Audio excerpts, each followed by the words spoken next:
This month marks 50 years since the deadliest fire in Nebraska history. January 10th, 1976. A gas explosion at the Hotel Pathfinder in Fremont killed 20 people. As KETV News Watch 7's Aaron Hagerty shows us, the tragedy hasn't faded in Fremont, and they're working to make sure it never does. Half a century later, ask anyone who was around during the gas explosion that changed Fremont. They'll probably remember what they were doing. My wife and I were eating breakfast. 98-year-old Bob Cronky heard it a mile away. The garage doors were wobbling or making noise. More than 6 miles away in Cedar Bluffs, Karen Thurlow heard it. Run outside to see. We seen the big poof of smoke.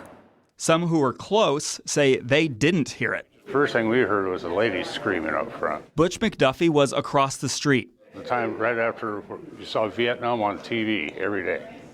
And that's kind of what it reminded me of. On the anniversary on Saturday, Fremonters packed this room at the Keene Memorial Library. Listen and remember with us that tragic day.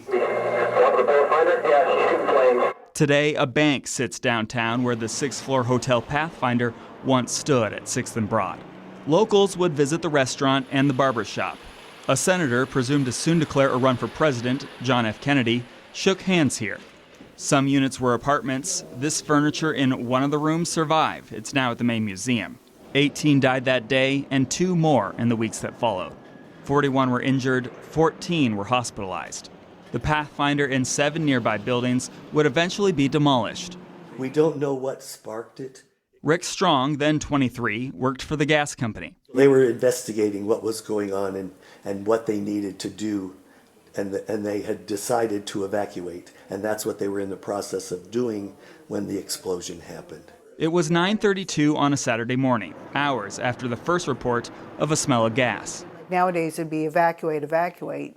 Sharon Hines and Strong co-chaired the commemorates committee that put together the presentation at the library. They did have at least one gas employee out there by 5-something in the morning, and then he was checking in the basement because that's where they could smell it the strongest. These photos were taken by Rich Rader, a member of the group. Strong responded to the explosion as Nebraska Natural Gas employees worked to shut off the gas. Breaking through concrete and breaking through the frost that was in the ground because it was a cold January day. Strong's father was also a member of the gas company. The response work left the younger Strong occupied, but he knew his dad was one of the workers who came before the explosion. Right here. Carl Strong is one of the 20 names on the memorial across the street from the site. It's near this garage. They made that into a temporary morgue when they would find bodies.